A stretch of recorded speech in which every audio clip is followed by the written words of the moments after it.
Okay, so in this video, this is going to be kind of a part 2 to the first HDRI based lighting video, but we're going to look at lighting to a plate. So in the first video we covered how you can grade and set up your HDR in a scene. So I've actually done a render.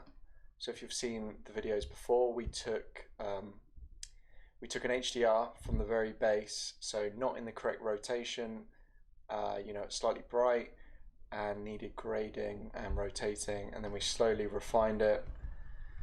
We color graded it in Photoshop, and then we added in aiColorCorrect into the hypershade between the HDR image file and the light, the HDR.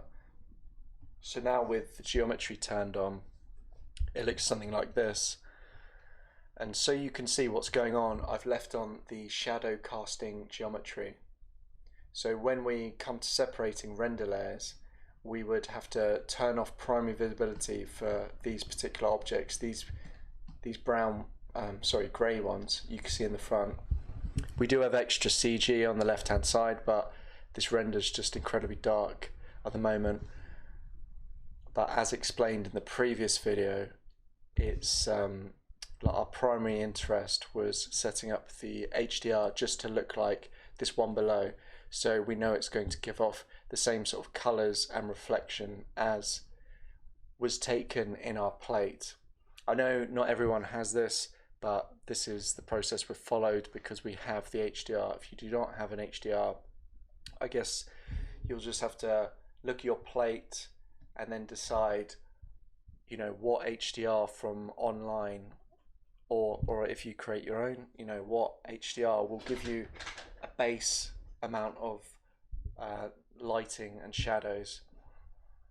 You should keep in mind that your HDR should be fairly dark. I mean, we've got the reference here, but HDRs or sky domes are expensive to render, so you want to keep them darker, so they're just gonna give you some nicer shadows and global illumination to your scene before you start adding in the lights. Okay, so moving forward, we've done the HDR. So with your plate, I guess before you start adding in lights, you might want to just assess where the lights are coming from. If I didn't have any other reference, for example, with this particular project, I do, as reference, I have the onset reference, which was this. I have the plate, and then I can also look at the HDR and work out what was on set. For those of you that don't have an HDR, you will just have to look at the plate and try and work it out, or if you've got a sequence of shots that were filmed in the same location, then you'll just have to do it that way. So I've put an adjustment layer on my plate and added the contrast just to try and work out a bit more what's going on. So I can see we have a bit of light coming from this left hand side, so I know there's going to be one light there, so we call that 1. There's a bit of light coming in these windows, but I believe that's related to there as well, so I'm going to make the assumption that there's probably a light there, so a spotlight or something, and I'm just going to change the color. And the next light, we can see this little baby Jesus, or whatever. It's being lit by some sort of spotlight because we're seeing this fall off this circular shape. So that's probably going to be higher up, somewhere up here. Coming down, just out of shot. We can also see, I'm just going to change the color again. We can also see there's a bit of fall off and fade here, so there's probably a similar spotlight but with less spread. More spread, so there's a greater fall off compared to here. And I'm going to make the assumption it's probably in a similar position, just high above the actors but out of frame, pointing upwards. So that'd be 3 lights, excluding the HDR, but that is our main, our base light. What else? I can see there is a lot of lighting here, but I believe this well just looks a bit lighter because there must be some larger light just picking up this area.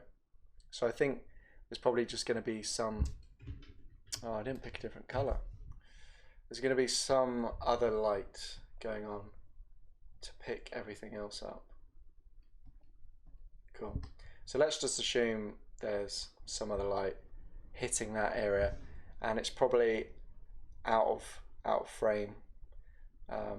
It's probably a larger soft light going that way. So that being said, we've got 1, 2, 3, 4, and then the HDR, so 5. So we've probably got 5. We can slowly add these bits in. The fact that they've used spotlights has made it easier to work this out. Because I have an HDR from set, then I can actually check in my HDR and see if I was right.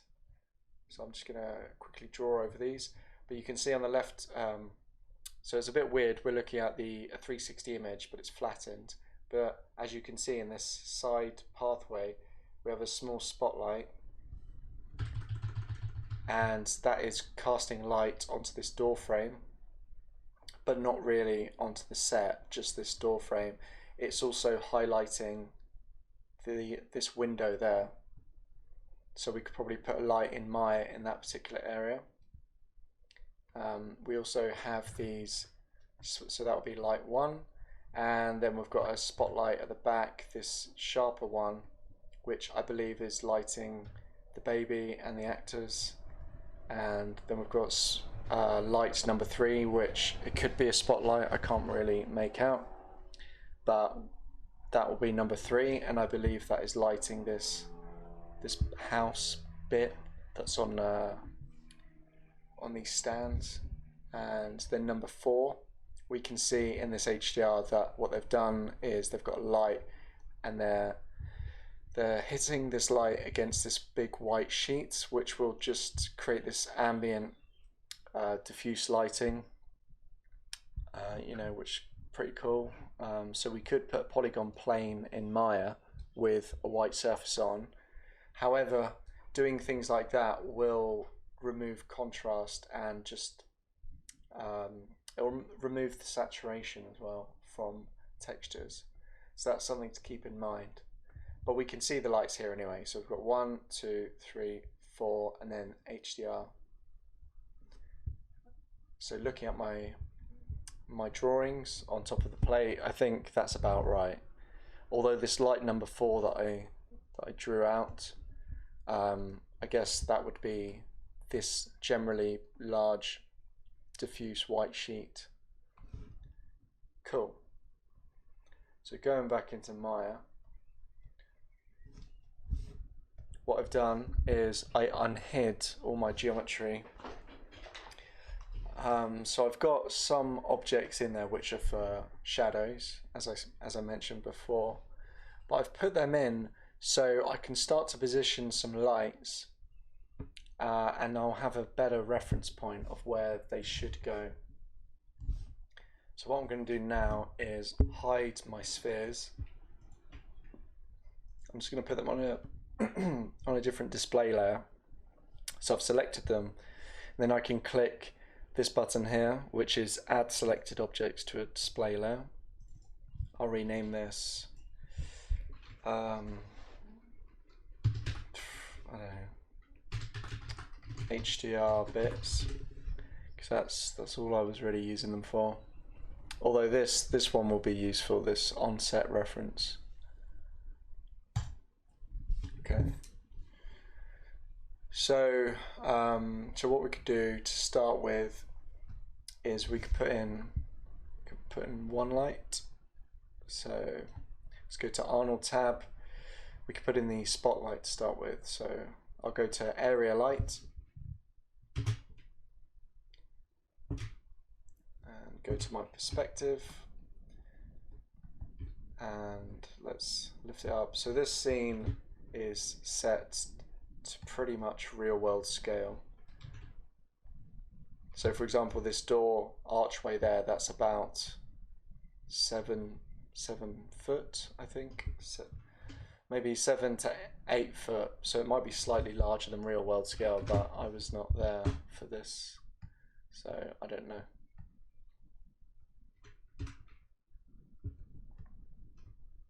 Great. Okay, so I've got my my area light in there, and I can angle it down a bit. What we might want to do is change the shape so it is more like a spotlight. Okay, so I'm kind of just doing a rough position of where that might go. And then I should look at my plate again just to check. Okay, so it is quite a specific circle. So I'm not sure if it would be hitting the edge of this sign, but we can, I guess that would be artistic interpretation. Okay, so we'll change the light shape to a disc, and then we can up the exposure. So I'm just going to take a guess and put 10. Don't change the intensity, just change the exposure. And what else? The AOV light group, if we ever want to separate these in future, it might be worth changing them now.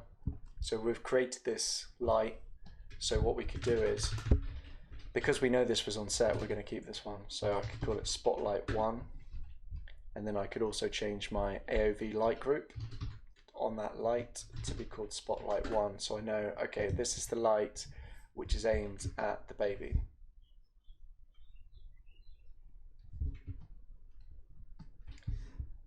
So before I do any other changes, I'm going to do a quick render and see if it's actually appearing. So I might need to up the intensity, sorry, the exposure. So this is the render that I've ended up with. So the light's pretty bright now. So that was before and after. I actually forgot that these pieces of these stairs were turned off, and it looks like I'm missing one, or the floor is slightly lower than it should be. So, you know, I'm putting it out there for the moment. But when it comes to creating shadow layers, when it comes to my shadow pass, I'm only going to use the floor and this wall on the side. But in fact, I'll probably use another piece of geometry that I've got. But we could also use these struts we could in the shadow pass. So this bit here and the ground, and then I'll put in another plane for the wall. But at the moment, it doesn't really matter. We're setting up the lights. So we need to make it look a bit more like a spotlight. So when we click on the light, you see this option called spread. We can reduce the spread to reduce the fall off. So at the moment it doesn't look like a spotlight because it's spreading out so far. So as you can see in the render, I've reduced the spread from 1 to 0.2, and in my this will vary depending on the size of your light, where it is, so on, so on. As I've reduced the spread, you can see how the light pulls in a bit more. We get a bit more of a vignette. So we need to increase that even more, but we need to reduce it, is what I'm trying to say. But we will also have to reduce the exposure. You can see in the before, because the spread of the light is greater, then we don't need as much. Sorry, we've got a higher exposure, so now we need to actually reduce the exposure as the light gets focused in more to a point. So I'm just going to tweak the exposure a bit and probably reduce the spread a bit more, and I'll see what I get. Okay, so I've tweaked the light a bit more. So I had to reduce the exposure down. I put my spread to 0.05, which is pretty small. So we've gone from this, which is pretty blown out, to now this quite targeted spotlight, which is pretty soft. You know, it's adding a bit more ambiance, you might say. Anyway, if we want to easily compare the plate, what we can do is we can load in a background or foreground, or you might want to do both. So to get this menu on the right hand side of your render, you would press this cog here, you get the settings, so we're in display settings right now. We could go to background image, and then sometimes you'll get a folder there. It might be because I'm rendering, no. Sometimes you get a folder there, sometimes you don't, you know, that's the game you play. So we can actually copy, I've just copy and pasted the link to my sequence. So I have my footage in nuke in there, so I was viewing it earlier, and I just copy and pasted that entire link into this background bit. So hopefully when I next render, it knows exactly where to go to get the plate. If you just want the first frame of your sequence, you would remove the hash. So the first frame of my sequence would be, let's say, you know, 1051. But I think if we put the hash in, then it should load the frame of the sequence to wherever we go. So if we decide to do some test frames, 10 frames into the sequence, then it should load that particular frame. So I'm just going to hit render again to see if I get my background popping up. Okay, to recap, so what I've done with my scene, just to speed up the rendering, because I was rendering, I had textures and shaders on to set up these lights faster, because these renders take a little bit of time, even though there's not much going on. I've created a separate render layer, so if you're not sure how to do that, I was rendering in the master, which by default this is your render layer, and I've got all these other ones that I created. But I just clicked on this button here to create a new render layer. I called it lighting setup. I right clicked this and did create collection, so this creates a group, and in this collection I selected everything in my scene pretty much, apart from like the lights, and I added it to the scene, so there's everything in my scene. And after that I just wanted to change the shader that was on them to make it grey, just so I could start lining up my lights. So I right clicked this and went to create material override. When you do that, then you'll get another option, and then you can add in your shader. There'll be a checker box here, and I picked a Lambert. Just you know, I went to on the Maya bit, it says favorites at the top, so I picked a Lambert. So I did that. One other thing that I did was in the HDR, the Sky Dome light, I didn't want it, I had it on visible to camera, so as you can see on the right hand side, this is 0, which means our HDR is not visible, because it does affect the alphas of your render. So if I go to my renders, actually if I load up another one, you can see there's like a giant face there, and that's from my HDR. It also affects the alpha as well, so everything's white, which would mean the background images would not be visible. But now I've got my background image loaded in and it's visible and it's fine. One last thing to mention, so I did put the image sequence in the foreground as well, so I could do that. I turned off apply color management because this footage at the moment, the way in which I'm using it, it is sRGB. I think it's a JPEG sequence, so it's sRGB, it's not linear. So I'm turning off the apply color management because otherwise it will linearize the sequence. Okay. So I'm going to turn off the foreground for the moment.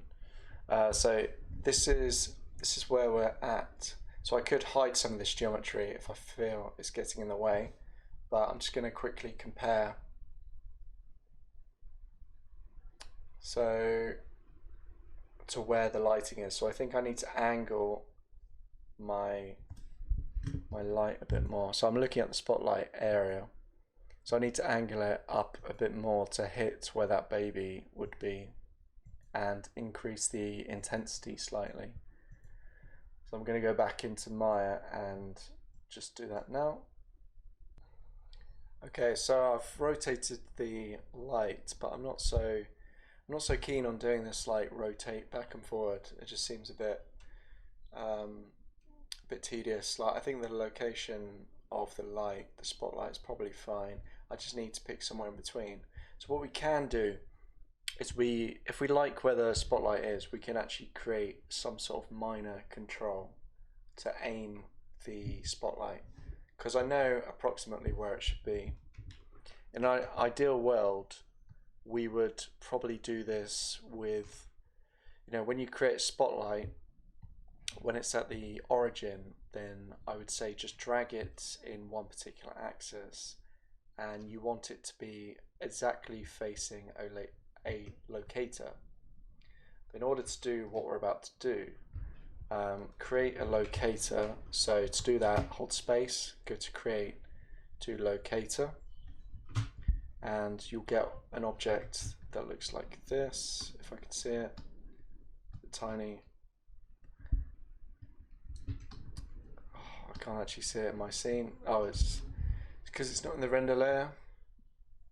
So to add it, I go to render editors, render setup. I can add it there.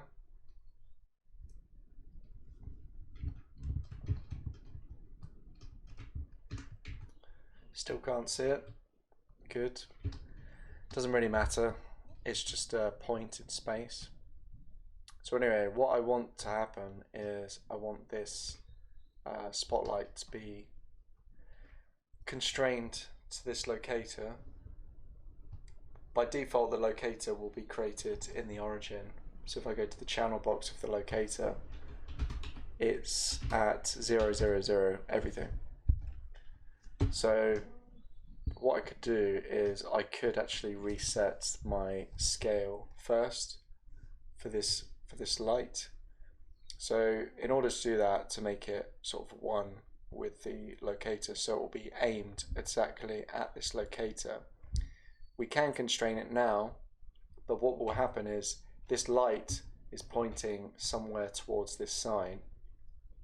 So if we constrain it to where the locator is, it means it will always have this offset, which might be more annoying than anything. So what I'm going to do to fix this is I'm going to move this spotlight underneath the locator in my outliner. Well, not underneath. I drop the spotlight on top of the locator and it becomes a child of the locator. Then I'm going to zero out, so I'm going to just highlight my translates and rotates of the spotlight and hit 0, and it now moves to the exact position of the locator, which is our origin of Maya. Now that I've zeroed it out, I can middle mouse drag it away from the locator, so it's not a child of it anymore. And what I'm going to do is move my spotlight slightly away from it and rotate it round, because I want this line, which is the direction, I want that to be facing the locator. So I'm just going to rotate this spotlight by 180 degrees in Y. So I've just moved it in one axis and then moved it out the way. Okay, so now that's fine. So then what I will do is I will select the locator and then control select my spotlight, hold down space, go to constraint and go to aim constraint. and I'll just reset settings. So I think I need to keep maintain offset on from a test that I was doing earlier. So I'm going to turn that on, press apply. So now when I move my light, it should be pointing towards my locator. So that's pretty useful. So now that works, I can move this locator to approximately where the baby should be in my scene. Just going to turn on wireframe on shaded so I can see the scene better. So the baby is approximately there. So now I can move my light wherever I want and it will be following that particular location. So now I don't have to worry about the rotations, because you can see on the top right hand side in my channel box of the spotlight, it's now linked. So I should probably rename this locator something like spotlight1 underscore constraint, so we know that that is linked to that. You can see underneath the spotlight 1 in the outliner, we have this aim constraint there anyway. So that's good. Good, we have the spotlight. So now what I'm going to do is position it again and re-render, just so I can get an approximate spotlight. I think I probably need to put a plane down there. So if I had further set geo, this would be a bit easier to do actually. So I might just add in that plane and then do a few re-renders. Okay, so this, what we've got is this updated render. I added in a plane for that area. Probably should have added that at the start. So as I flick between foreground, the plate, we can see it's pretty much hitting the right area, but now the more I reduce the spread, then the greater the intensity of the light. I haven't altered the intensity, I just mean the actual, we're going to have to reduce the exposure of our light that we can see it's hitting there. It's burning out in comparison. So I think I just need to probably reduce the exposure a bit more and then reduce the spread a little bit more. I can just double check what it's at the moment. But the constraint is working fine. It's good. I've renamed the locator to spotlight1 underscore constraint. So the exposure is 17. So when I render again, I'm probably going to put it down to 15, then reduce my spread. I'm going to try 0.03. Looking at the plate, it's quite a specific area. So I think but there is a fair amount of fall off. But looking at my render, I keep forgetting to change it and turn it off there. This woman here and this woman up here, they're not being hit with the spotlight particularly, so I might need to shift the locator position or just reduce the spread a bit more. So I've just pulled it down a little bit. So yeah, I'm going to render that and then take a look. Okay, so here's where we left off from yesterday. So we added in the light, and this is what the plate is like, just to look back in. So we've added in that first spotlight. I think that's the approximate location. So the game plan is to continue adding the lights that we believe are on set, and then after that, then we can start adjusting. We can start to hide some of this stuff, because there will be a point in time where we need to separate layers and view our lit assets in comp before we continue tweaking them further. So we have that spotlight there, which is constrained. I'm going to duplicate this light, so I will have spotlight 2. So I duplicated it, and I've got this aim constraint, so I'm going to delete that.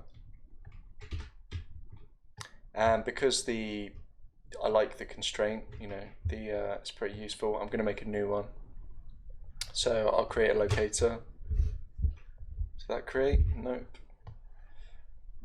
Okay, create a locator. I'm going to call it Spotlight 2 Constraint.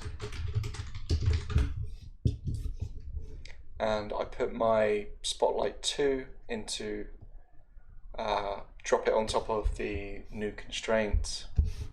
And in the channel box editor on the right hand side, I'm going to highlight the translates and rotates and zero them out. I'm then going to move this back out so it's now zeroed in at the same location as this constraint, but I need it to face the constraint. So I'm just going to pull out my Spotlight 2 a little bit and then rotate it in the Y 180 degrees so it's now facing this invisible constraint, or locator I should say. It's not constraining anything at the moment. But now what I do is I select the Spotlight 2 constraint, control click the Spotlight 2, holding spacebar I will find the constraint and aim constraint, but I'm going to click the option box. I already turned this on before, but I think by default this is off. So I'll click apply and hopefully that has worked. Yep, okay. I say hopefully because sometimes I do it in the wrong order, and then you have the locator moving around the light or something weird. Okay, so looking at the plate, I can just flash it up quickly. I believe there's a secondary spotlight pointing at this area, so I'm going to move my locator to this area.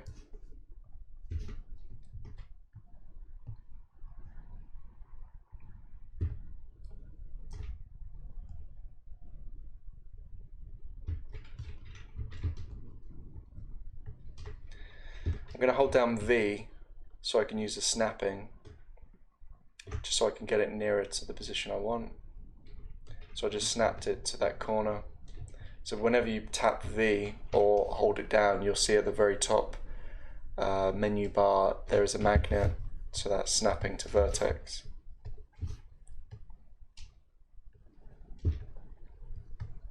So I'm just repositioning this spotlight.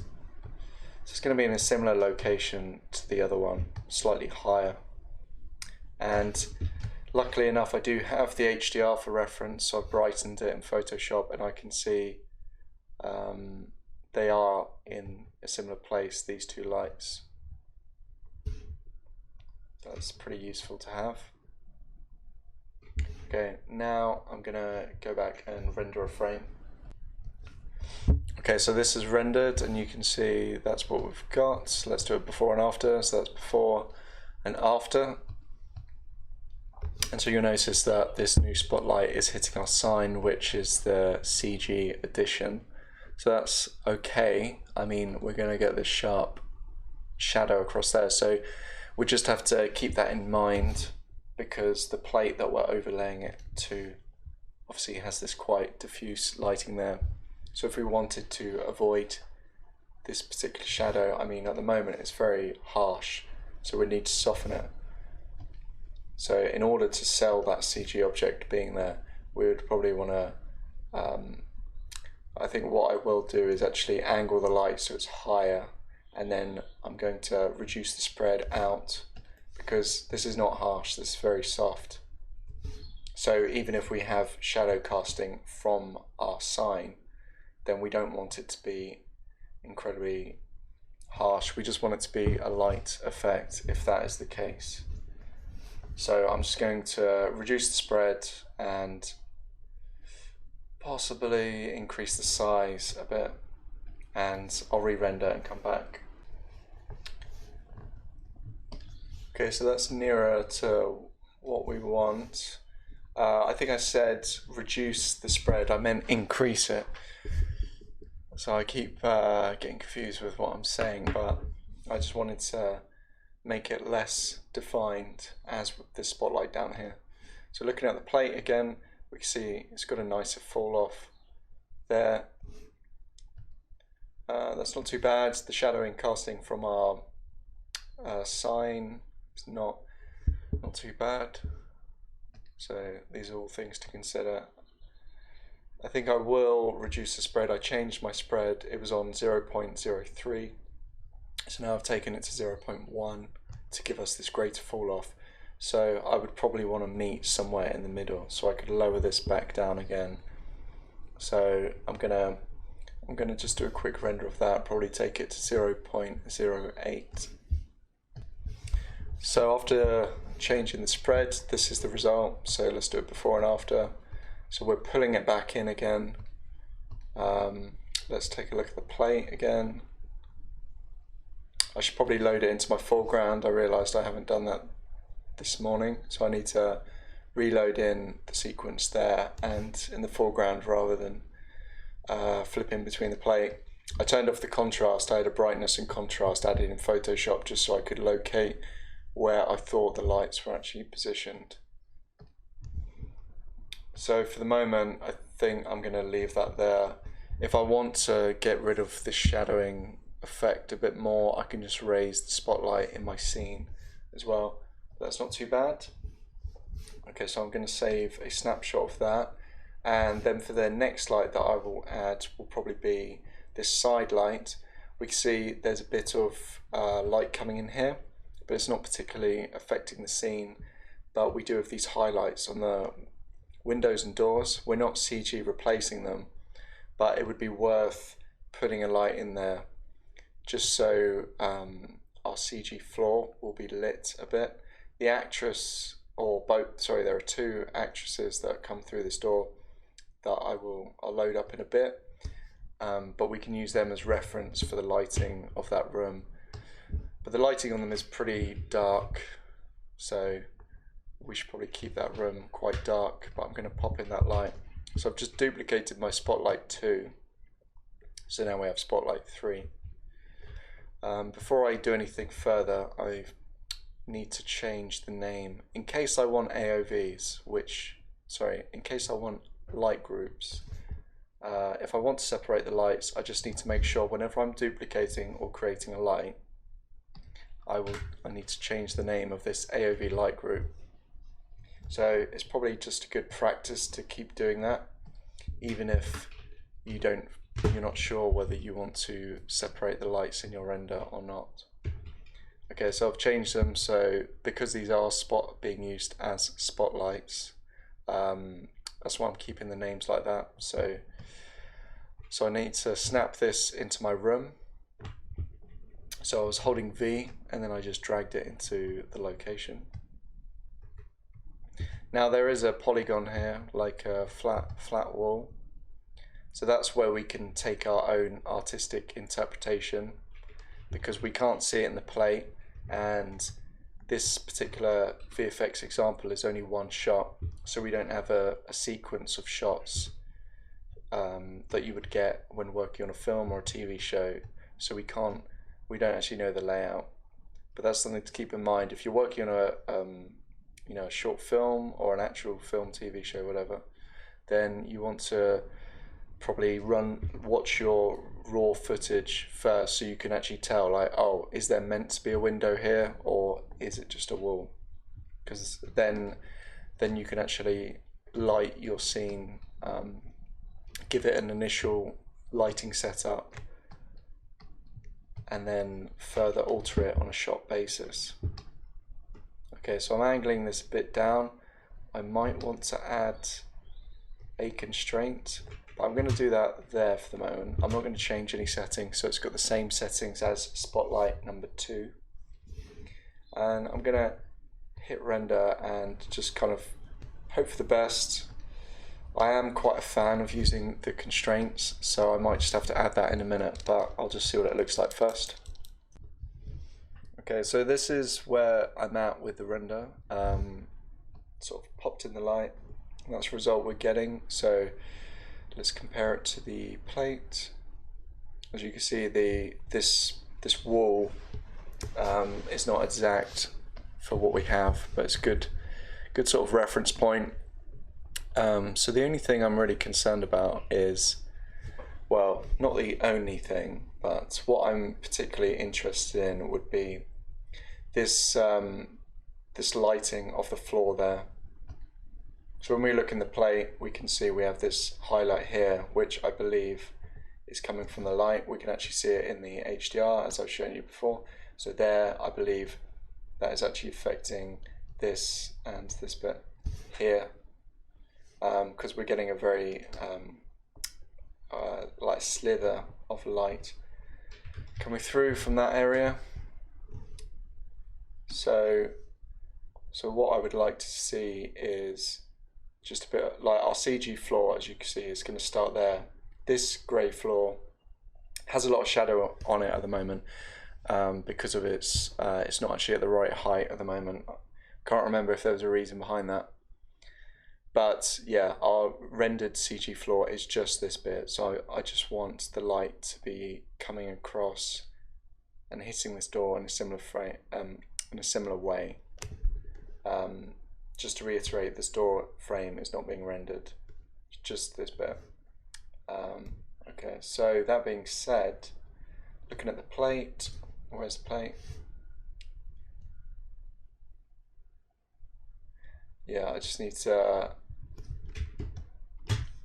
probably have it lit more like, I know it's a bit deceiving because this green screen is being lit with light pointed at the green screen in a similar way to this, whoops, in a similar way to this in the background. So we can't actually see it. Well, you can kind of see some spill lighting here because they've got just some big ass light pointed at the green screen. So when we look at the plate, it's a bit confusing to see, but we need the bare minimum lighting for our ground would probably be this brightness level. So I think I'm gonna have to reposition it because we're seeing a bit of this curve. I want like a bit more of a straighter line, and then I can reduce the exposure of it. And then what I'm thinking is everywhere else in this room can be a bit more artistic interpretation. So we're doing this bit for, we're doing these first few lights to more to set up the scene in a similar way to the lights of the set, and then after that we can start, you know, putting a slap comp together and then doing our own artistic interpretation. So so I'm going to just pull my spotlight back a bit and then aim it a bit more towards the floor and reduce the exposure a bit, just so I get a bit more of a faint light across just this area really. And then I'll come back. So as I've been doing some test renders of this scene, I should have double checked this in Nuke because it's I haven't looked at the plate since yesterday. But what I've noticed is as I run through, we see these actresses on the left hand side. So they walk into the spotlight that we've got, but the light that is on the doorway is actually being cast from one of the spotlights. So that being said, whatever we add into this room, our reference point for that would actually just be the lighting of the girls as they're in the room. So we can just have this lighter ambient light in the room, and as long as it doesn't, you know, we could have some stronger lights in there for things like fire, you know, for example, but as long as it's not like too extreme where it would spill out into the plate. So we want it to be plausible, but at the moment, now that we can see that as they get in the way, they're shadowing onto there because the spotlight is actually casting this light, then for the moment, if the whatever light we put in there should just be this sort of light level. So I guess our ground should just be lit in this little way at the moment. So that being said, I can show you the render that I was playing around with, so as I was doing this area, because you know, this doesn't matter anyway. So what I'm going to do is I'm going to move my spotlight to a higher point and just slightly angle it towards the door, but I'm going to keep it a bit more faded.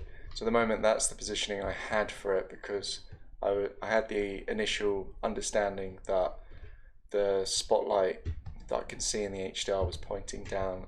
I thought it was casting that light in the door, but now I can see that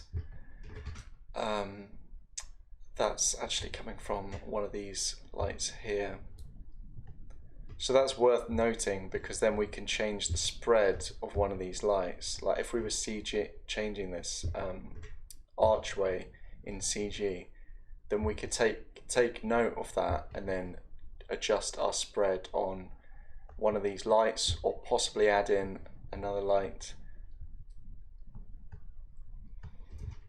because we'll get a slightly different result doing all these lights in CG. So we're just trying to get it, you know, as close as possible.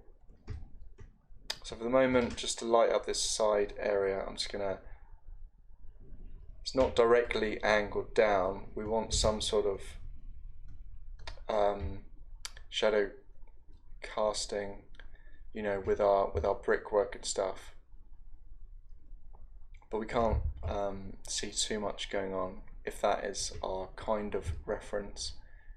Because this girl, the two girls there, I believe they're just hid right behind this set wall, so that they're not stepping in the spotlight of the green screen. So they are pretty dark. So I guess that is our reference lighting, this lady there, which is very faint from her left hand side. So that's all I'm thinking about at the moment. So I'm gonna just position this, and I guess I can now increase the spread a bit more because it was pretty low. So maybe I'll just put that for 1 default and reduce my intensity, and I'll see what I get, and then tweak it further from there.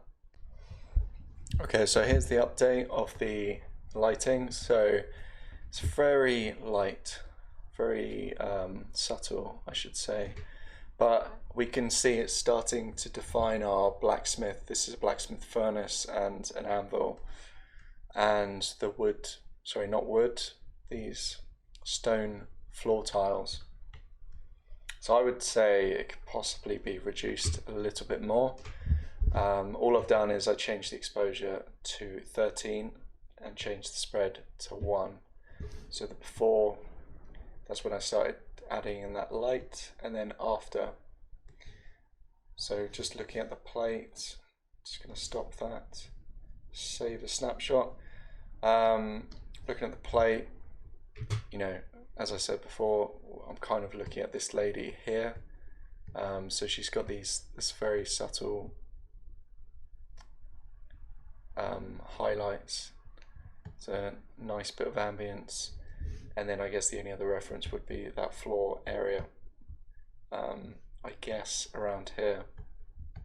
It looks more like bounce light that is affecting here, because it looks a bit green, but you know, we're not gonna CG replace her, so we just have to use that as reference.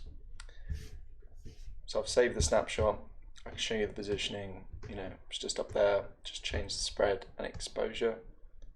Whoops, it's just up there, and then we can look into adding maybe a small glowing firelight in there, maybe animate it.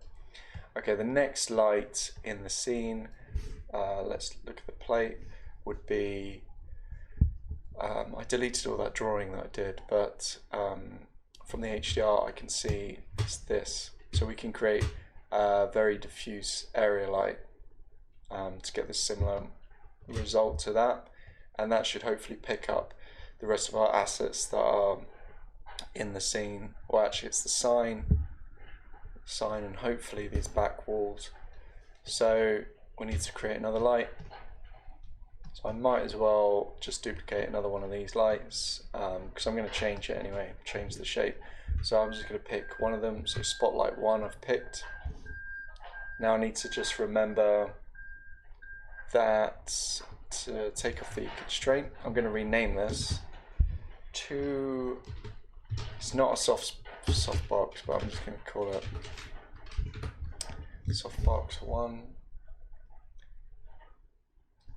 and change the AOV light group to softbox 1. guess it would be more like, I forgot the word for it. I need to Google it. I'm going to change the spread back to 1. So that's the default. Change my shape to be a quad. And I'm going to change the rotation to make it flat again, because it's still got the information from the other light. So I'm just going to initially zero out my rotates on the light. So that's the default we get. Then I need to rotate 180 degrees in the Y. I'm just going to roughly pick a size and scale that I think is fairly in keeping with what we have in the reference. Just as a starting line. But keep in mind, as you scale your lights in, so if you scale widthways, for example, compared to horizontally, you'll be stretching the light, so you'll get different reflections if you've got, metal objects and things like that. So that's worth noting. But looking at the reference that we do have from our HDR, I can see it's just pretty big, 90-degree angle light. So, okay, so what is the exposure on? I predict that we're going to have to put the exposure up a little bit. Just going to check the exposure. So the exposure on Spotlight 1, but that's quite focused in with a low spread. That's 14. The exposure, probably the one I should be looking at more, is the one in this room. So it's a smaller light, but it's got a spread of 1, exposure of 13. So for my first render of this softbox, I'm going to change the exposure to 20, and hopefully that'll give us a nice result. So this is what we get with our first pass. So the exposure was on 20. So we've gone before and then after, so we really pick up a lot of the environment with this larger light. So it's just adding some color, picking up the shadows. My enable foreground is now working. I had to pick the specific frame. For some reason it wasn't happy with the 4 hashes, whereas normally that, I think it was working yesterday. But if you put the 4 hashes in, it should actually change the sequence, so if you move along your timeline. Anyway, looking at the reference, I feel it's a good starting point, but it might be slightly too bright, this pickup light. So I'm going to reduce the exposure down a bit. At the moment, I've not mentioned it, but the colors of the lights, we can begin to alter them, because we get this nice orange brown coming off our HDR, which is fine, but all these lights by default are just white, so it's just adding white to the scene. And if we're adding a lot of pure white, it's going to desaturate our textures. Okay, so I'm just going to save a snapshot of this, and I'm going to reduce my exposure. And on the right hand side, I guess before we add any more lights, we should probably take a look at what is going on this right hand side, because we can see that this area, we're not replacing this in CG. In my particular scene that I have, there is no CG here, so my main concern is, I guess, this back bit. So this where the green screen is, and then some of this is being replaced with CG elements, and the foreground. So I guess they're the main concerns. So looking at the background, I can see this actor there is being, we could probably add a light above the scene, heading more in this area, because we can see this person's actually being lit from the right hand side. I'm just going to add contrast to this plate.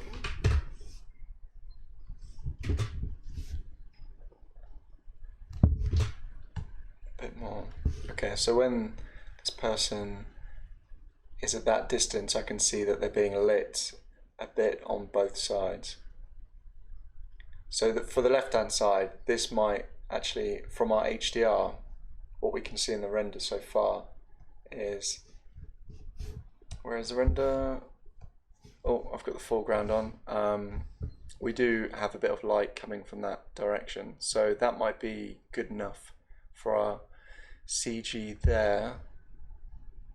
And then we need to look at, okay, so this actor is being lit on the right hand side. So this is our furthest point of reference, this person, for that area. As this person walks further into shot, then they get shadowed by something, whatever was,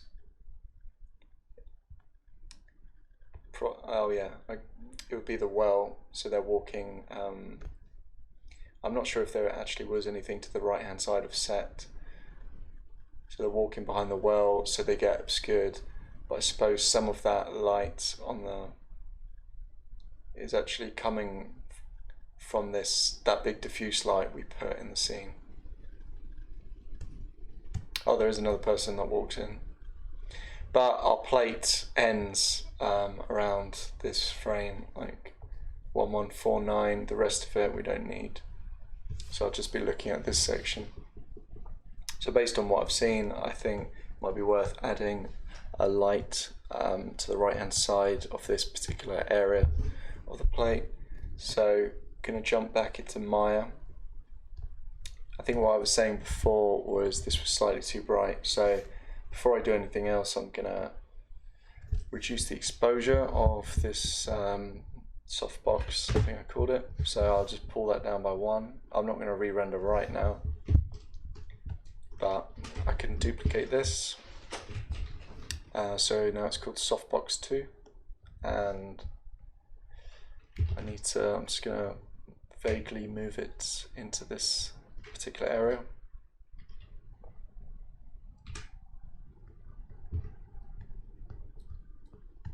And I'm going to change the AOV light name to softbox number 2. Okay, so with when you're putting out lights, it's worth keeping them at an angle and bend them. I know this one's at a pure 90-degree angle, but we'll get a bit more intrigue if we actually rotate it downwards a bit, because otherwise we're just going to get the flat lighting if it's just exactly facing the object. But luckily we do already have the other spotlights in, so they're creating these interesting shapes. But otherwise, if we just have a 90-degree area light, it's just going to be quite flat, whereas we want to create a bit of shape in that area. So this light that I'm putting there, this is fairly big, but we probably want it to affect the archway. I'm going to look at the plate again. I know I keep flicking back and forth between there. So this archway is not very good reference because it's just a flat 2D piece of wood or something painted. So it just has a bit of light there. So based on this actor that's being lit slightly from an angle on the right hand side, so using that as reference, I'm going to put in my area light at the side at a slight angle, and I might actually scale it up a bit because I want it to sort of, I was going to say latch on, but just to softly lighten these sides, but I want to do it at an angle so we do get some nice shadowing. So from my render view, we wouldn't actually see the right hand side, okay, but I'll keep this far back enough. But I do want to reduce the exposure, so I'm going to pull it down, I don't know, at a guess 15, and now I'm going to re-render. So now we can see it before and after. So hasn't actually done that much, but it does pick up that area on the side a bit.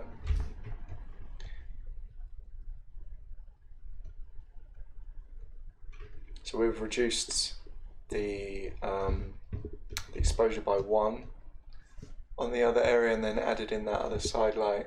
So we get an overall reduction. That's fine. I think it's don't want it too intense at the back, but we do want it to pick up the shadows. But where it was before, it was just picking up these areas at the back a bit too much for my liking.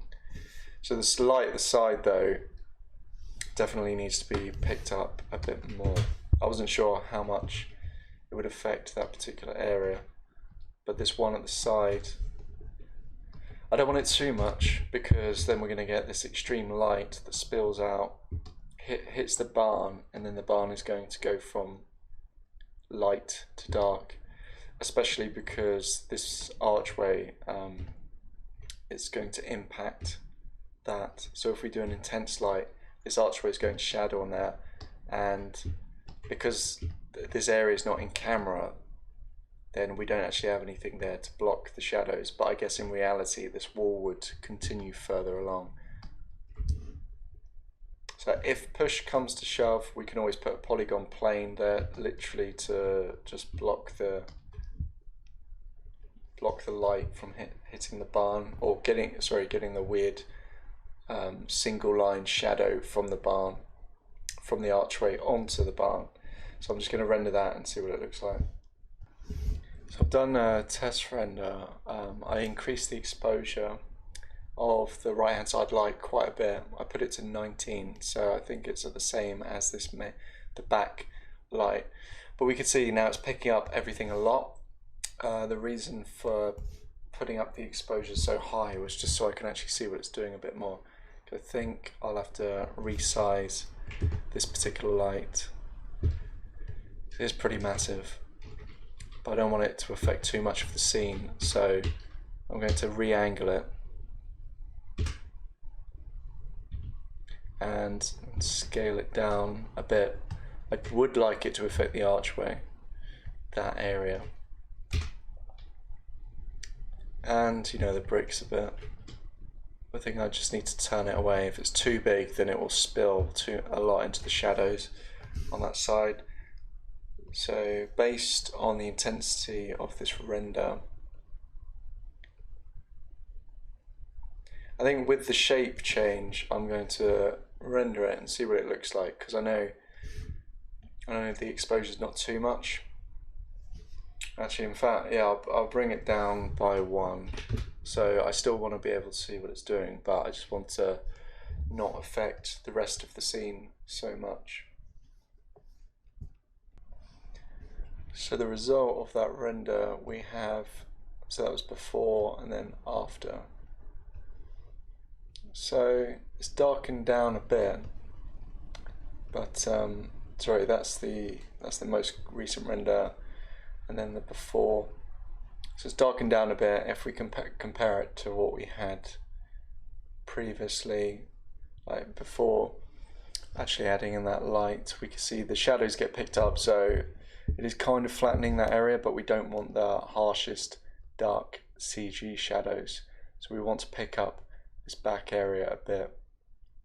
So we might want to pull the light down a bit, but it's hard to tell. Like we need to put the textures on and stuff, but for the moment that's fine. That can just sit there.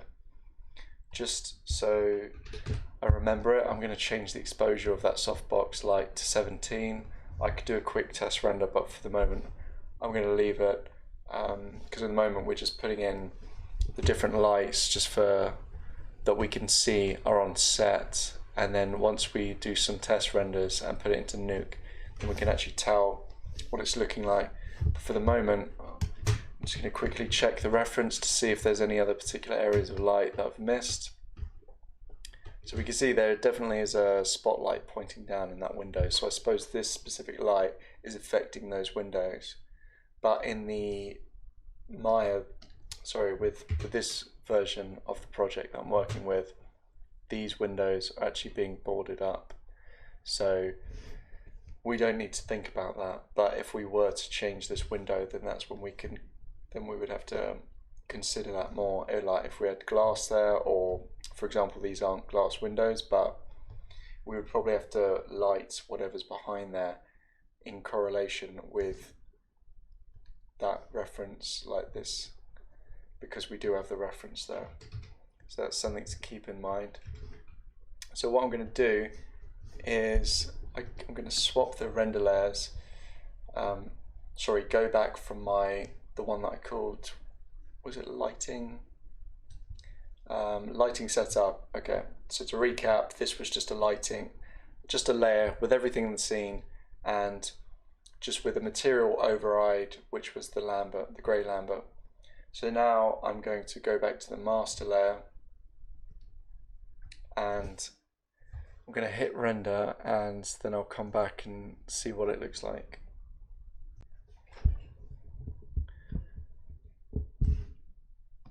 Okay, for this next bit, what we're going to do is, this is where we left off. So I'll just hide the foreground. Oh wait, that's where we left off. So I went back to my master layer to take a look, but it takes a little bit longer to render. So this is the result I've got at the moment.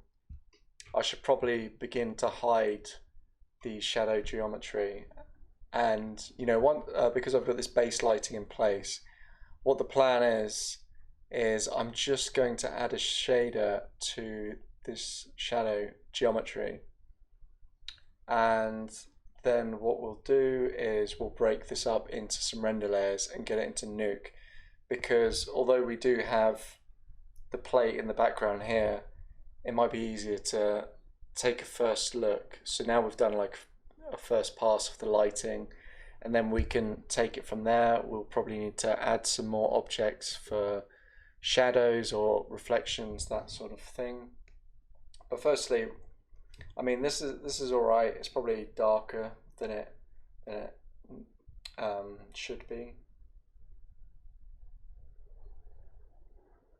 However, it's a bit deceiving because some of the lights and shadows that we are seeing, we're looking at these grey shadow objects, and at the moment they're spilling out, and so like reflections that you'll see in objects such as these tankards are going to be coming from this grey lambert floor, which is also going to make the render have less contrast as well. So on my master render layer, so I'll jump back. What I'm going to do is select all the shadowing geometry, so the stuff that I'm not going to render. It should all be in a group, but this one isn't, so I'm just going to rename. I added this later down the line, so I'm going to call this shadow_geo. So this geometry was useful for lining up once I track the camera, and it's also going to prove itself useful in terms of the reflections as well, because at the moment we are reflecting the HDR, which is great. That's the main thing, but also we need to reflect the floor. So what we're going to do is reproject our footage onto the floor and also anywhere else where it needs to be. Okay, so these are camera. So here's the theory. So we create a shader and we create an AI camera project, and we put our footage in it, and then we shoot it onto this. So I'm gonna make sure I've saved a screenshot of the render. Is that done? No, okay, I haven't done that. And then we can take a look and see what the result is. And then if it's improved the result, which it should do, then we can hide this shadow geometry and then start to look at render layers and that sort of thing. Okay, so let's open the hyper shade. With these shadow objects selected, I'm going to assign a new shader. So I right click, go to assign new material, hit the Arnold tab, and I'm going to add Actually, no, this should work fine with the surface shader. And I'm going to call this projection shader. So this is just a very flat shader. As you can see, there's only 4 settings and 2 of them are black, so they're not doing anything anyway. Okay, in my hypershade, I'm going to press in and out. Connections, actually that does nothing. So I'm just going to go to my materials and search for it.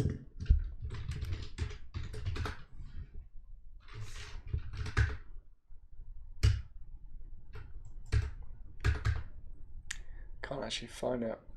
I did call it projection shader.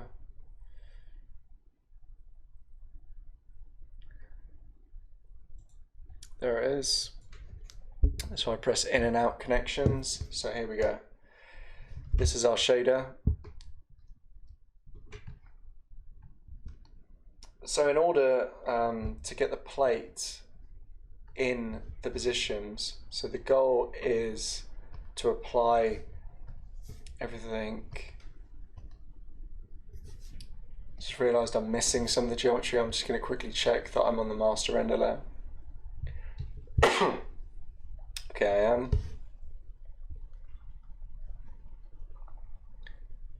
And where is the shadow geometry?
Okay, so right, okay, so I lost the objects there for a second. I think I must have deleted them or something. But I was just applying shader and then everything disappeared. Right, so I'm on the master layer. Let's go back to the hypershade. So I'm going to just select one of the objects and do in and output connections to get to my projection shader. Okay, now I need to project it from the plate. Sorry, from the camera. I want to project my footage exactly from the render camera. So in the tab, the search tab, you can search for what I was searching for. You can search for things by hitting tab in the hypershade as well. So this is, we're looking for an AI camera projection. So I'm just going to drag this nearer. So in here, we need to link the camera. So we're going to pick the render cam. And then in projection color, we can search in here for our plate.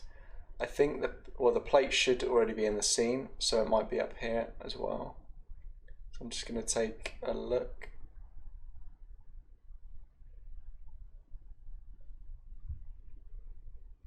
I can't actually see it up there, so I'm just going to reload the plate.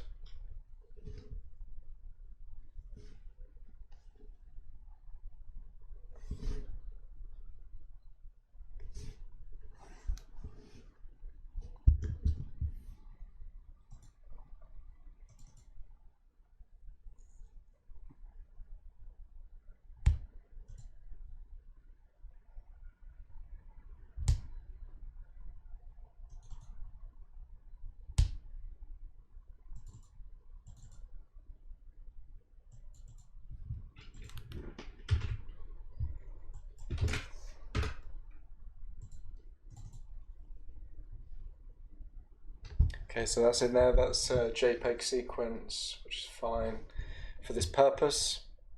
So now you can see we've got this new file node that it created. So I'm just going to change it to plate. That's fine. Cool. And then, so the camera's linked in the projection node, and we've put our footage in. And now I can middle mouse drag into the surface shader. And hopefully when we render we'll actually see something. So I'm going to stop the recording and then do a test render.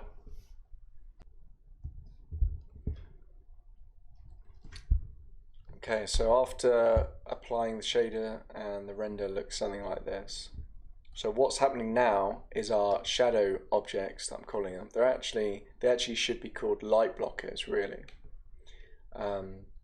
These objects are now, they have essentially the plate, the footage, projected or unwrapped, just straight projected from our render camera onto these surfaces.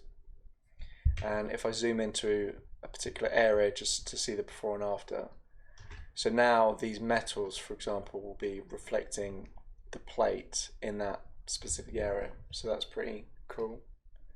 As you can see before, even in the wood, because our light blockers just have this white material on, then it means they just give off white before, but now they're actually reflecting what would be the plate in that particular position. Yeah, the pros and cons of doing that is, if you want to do it and have the best result, you should ideally have more of this geometry in the way. In our scene, as you can see here, we just have a few stairs and this bit and then a floor, which is fine, I suppose, but let's look at this back wall. So you see this CG wall, we want to render this, but in the footage, as we've seen before, actually this is really dark. In the footage, we have this hut that's staying in the play, whatever this is, the shed. So if I jump back to Maya and look at the render, after applying this effect, I'll go before. It was like that before, and then after, we're getting these glows, which looks interesting, but it's actually coming from the actor and this well here. And that's because what is happening is, from our camera view, if you can see, like, we're projecting this, the plate exactly the same size as this camera from this camera. So anything that would be here, which would be the actor and then the well, is actually being projected onto the floor, which is not great. So that's why we get this particular result. So it looks like we've got the plate just in our footage. Sorry, it looks like everything's lined up fine, but we need to actually, if we wanted to get a better result with this, we'd actually need to put some other things in the way. So this works, but also, you know, not so great. In this instance, what I could do to avoid this happening, I could resize this ground plane, because I don't, in future, when I do my shadow pass render, then I think the only objects I need shadow pass for are these ones in the foreground, because these will be on top of the plate with no other CG. Everything else is pretty much fine. So what I'm going to do to get around this for the moment is, if I just rescale my ground plane, I'm just going to see how that looks. Okay, that's fine. It's further away from this surface. I think, is this in my shadow group? No. I'm just going to double check. Okay, well, this wall should be in my shadow group, but it's not. But but this wall, I would need to keep in mind that if I include it in my shadow group, actually, no, sorry, I don't need to do a pass on that, but I might, if I want to project on this, I just need to be aware that it's going, you know, whatever is directly in front of that area, so of the plate. Actually, let's look in my render layers. Let's turn on the foreground footage. Okay, so to the left of this wall, we have another wall somewhere here. So if I project, if I turn my shader and project onto it, it's going to be probably this section, which is not exactly right. We want this brick wall material, that sort of thing, on this back wall, but using this projection technique would not work. I think we can get away with it for a few assets, like these foreground ones. So when it when it comes to actually putting this background area on a separate render layer, then when I put this in as a light blocker, I should probably put on some form of texture, just because when the light hits this, even though it's not visible in render, it's going to bounce off and give some sort of color information, much like you can see in the example that I was just doing. This is particularly noticeable in the tankard, if you see. So that before we were getting a sort of washed out grey, then after it should be reflecting this brown mud a bit more. Otherwise, I suppose we could generate textures using the plate, because that's all we've got. Like for particular areas, like this floor ground plane we've got in Maya, we could use Photoshop, clone stamp a version of this ground just onto a tileable texture. But yeah, I think for this example, you know, it's going to work fine. But you can see the difference. It's pretty cool, like the amount of color change, you know, having this projected shader. So the next thing we'll need to do, so we've got these basic lights in. So that's pretty much it for lighting, I'm going to say at the moment. Obviously, this is just like the base point. This is kind of how it looks. You can actually see what's going on here, which is not great. So again, I should probably talk about that. So you can see what's happening. This room's meant to be dark, but because I'm applying the shader to this wall and this object, it's really affecting this room back there. So this room on the left hand side is going to be separated on render layer. So what I'll need to do is, if you want to do techniques like this surface shader, we probably should have just used it for these foreground assets. So these foreground assets we should put on a separate render layer, and then create a collection for the objects that we need to block the light. So for these foreground objects, like the tankard, the sign, the wood, we would create a collection for those. So just to go over that, so you would create a render layer, so new render layer, call it foreground, and right click, create collection. So these objects, like the sign, stuff like that, they would go into here. And so this collection would be render objects, for example. And then we would create, right click, create another collection. So a collection is pretty much like a group. Then we would have the shadow objects, the light blockers. So I'm gonna just pick the sidewall and the ground, click add. Call these light blockers. And then what we would do is right click and create material override. Then we could add our surface shader to that. But because we've done it on the master layer, it means now all these objects will have that surface shader on, when we should probably only use it for the foreground.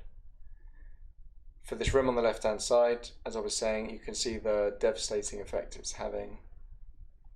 So what we'd probably want to do is just put some form of brick texture on the other side of this wall, or even at the bare minimum just a color. because at the moment it's reflecting, because the surface shader doesn't have any, it's just the pure color, so it's very bright as well. I was just thinking we could possibly, as an alternative, if we did like the colors that were being introduced, I guess the problem is we're projecting the plate which has been lit. So if we still want this color information to go onto here, we'd probably have to make another surface shader to do this camera projection just for that room, and then we could maybe color correct. So I'm just gonna open up the hype shade. That could work as well, maybe. In fact, I might just do a quick test render to see how that works out. So I'm just gonna save a snapshot and then color correct this plate, because you know, if you can get away with doing that sort of thing, then that would be pretty useful. It's a quick way of improving the lighting and the reflections and overall lighting of your shot for VFX. Okay, so this render, so what I've done is, where was it? Okay.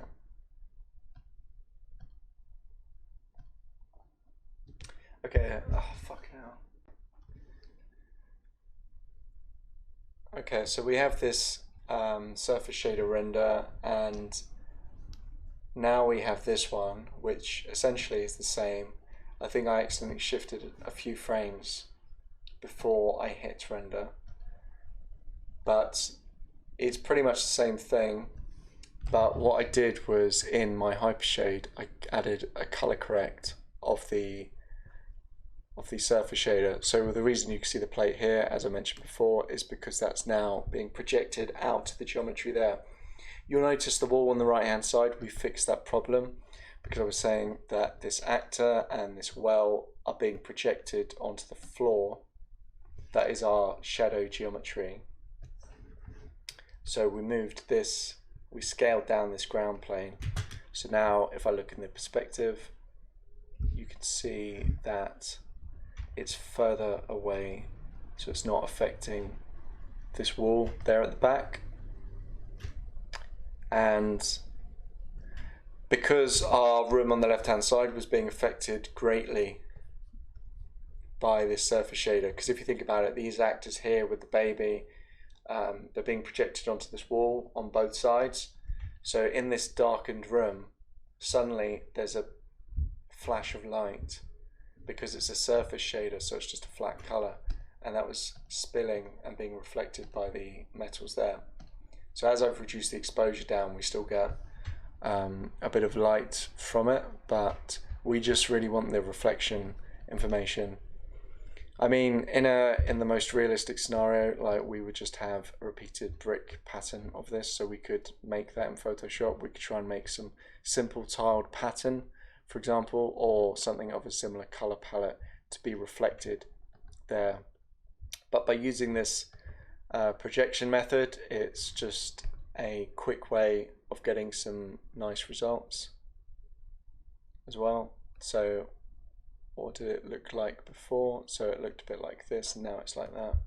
So this is just with the render with the shadow objects, so these objects with the grey renders on. And then if I look at it now, so I've turned off primary visibility on the shadow objects just because now I just can hide them out of the way, but they're still affecting the scene. So if we just look out there, we can see a bit of reflection. I pull the exposure down of this projected texture to about -5. Let's quickly take a look at the tankards as well. So it is pretty much the same render as this one, but with the exposure down. So not too much of a difference between these two.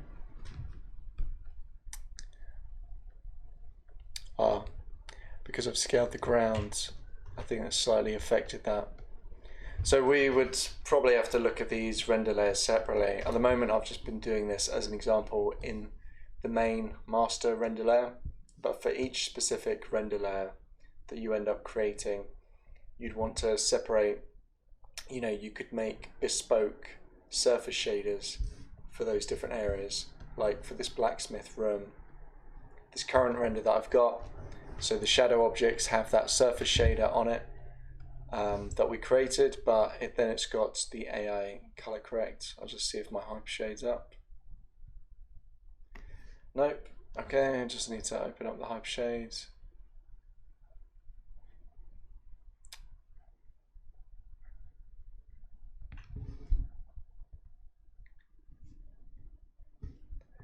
So all I did was in between, this is my footage there, and then I just dragged the out color to this input of AI color correct. So you hit tab, search AI color correct, or search for it in the left hand side, probably in the utilities.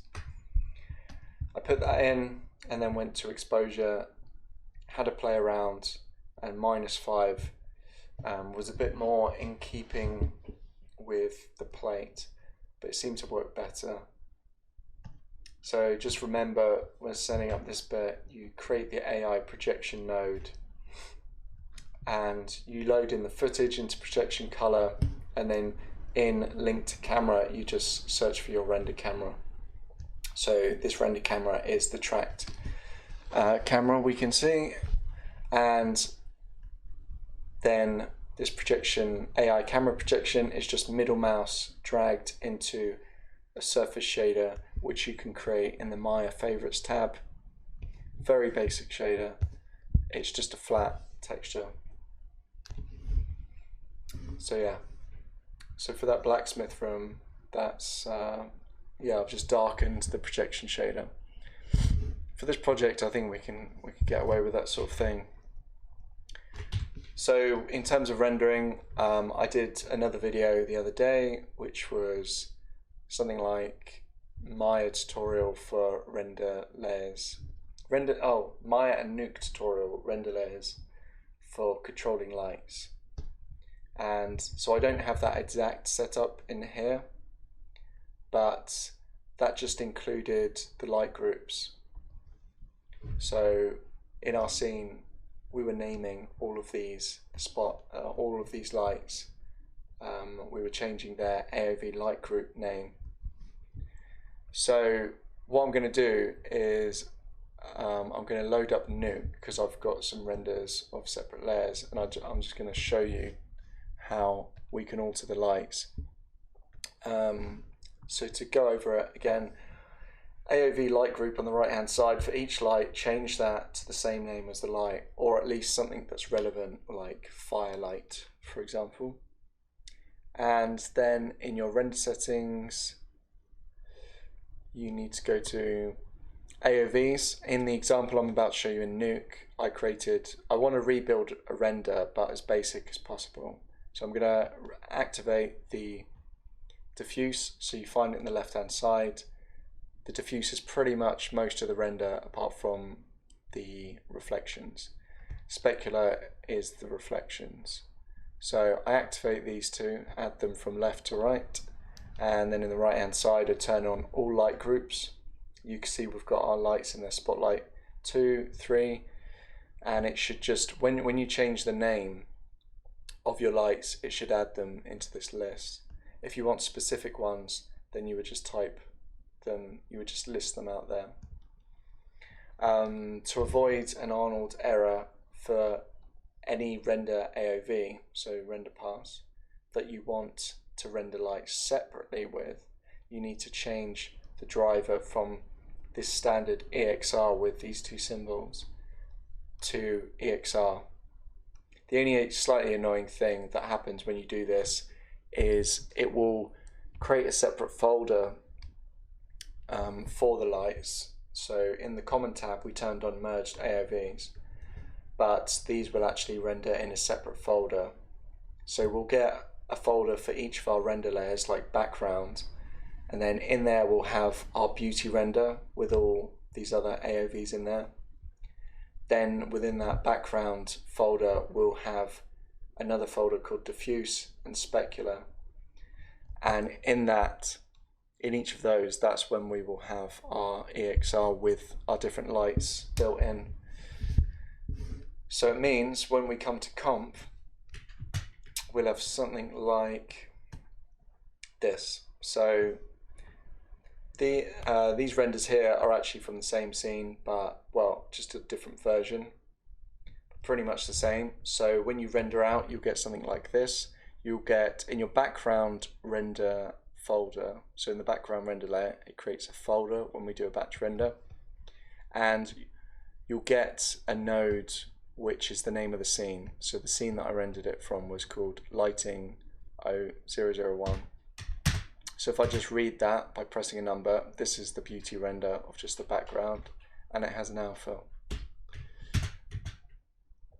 Then, so I rendered this probably a week or two ago now, and in my diffuse folder, so the background render layer folder, within there was the beauty and the other AOVs like crypto mats, depth of field pass, and then I had another folder called diffuse passes.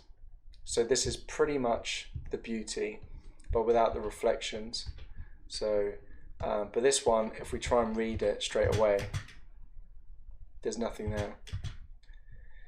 And we can tell that because there's no red, green, blue. Like here you see there's red, green, blue, so that means we can read the red, we can read a color image.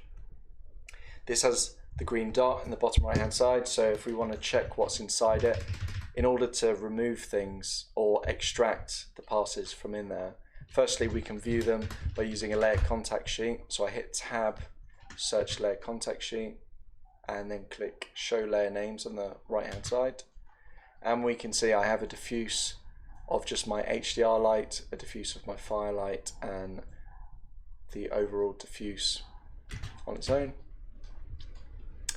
And if we want to shuffle out one of these in particular, so I create a shuffle node and plug it in. Just going to delete this layer contact sheet.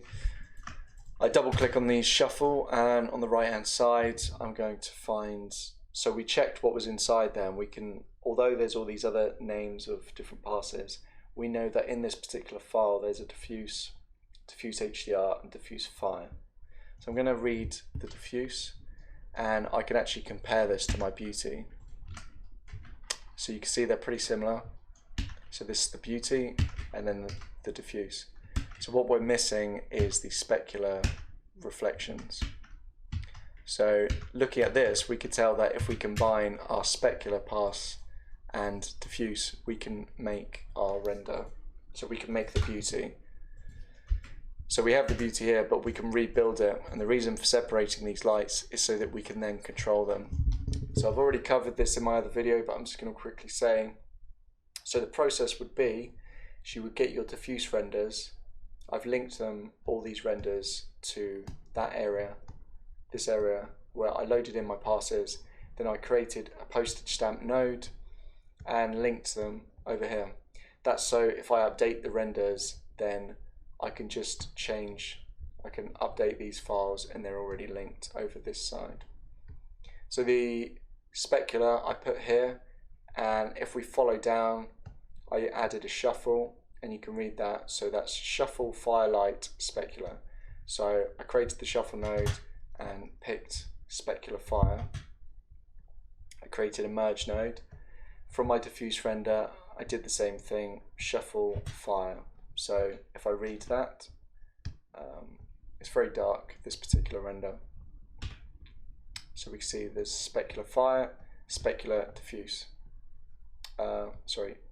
Fire diffuse and fire specular, and I merge them so those reflections need to go on top of the diffuse. So combined, yeah, you can see the specular slapped on, and then once they are merged, then I bring them down. So I'm creating these lines just so I could get all these exposure nodes together. So this bit, you know, when you do that with each separate light, then you can essentially create light controllers. So that means when I've done it for every light, when I've rendered, I can now control, so I can read from here. So I'm selecting here, reading, so this is the final image. But if I want to change just the HDR, then I can go into the exposure node, change adjust in to stops, and then I can just raise the stops. And you know, it's a faster way of working really, because you can adjust the lights quickly and then show anyone you're working with, and then adjust. So if I was happy with that end result, then I could take that information I've got there, so 4 stops, and then I can go to my HDR in Maya and change it to 4 and then re-render. You know, it's just a faster way. That's sort of like a lighting TD way of working really. But anyway, I'm going to leave it there for the lighting. We've done the basic setup. So that's how I would approach the lighting of a shot. I think where we ended up with this particular render, where was it? So yeah, we would just need to set up the render layers, but I've already covered that in another video, the previous video. So yeah, we've put in the basic lights, and then we would need to, once we separate these render layers, then we need to put it into a slap comp. So that is the route you would have to take moving forward. Once you've put in the base lights, then you put the CG in and comp it together, and you should get something. Oh my gosh, what's going on there?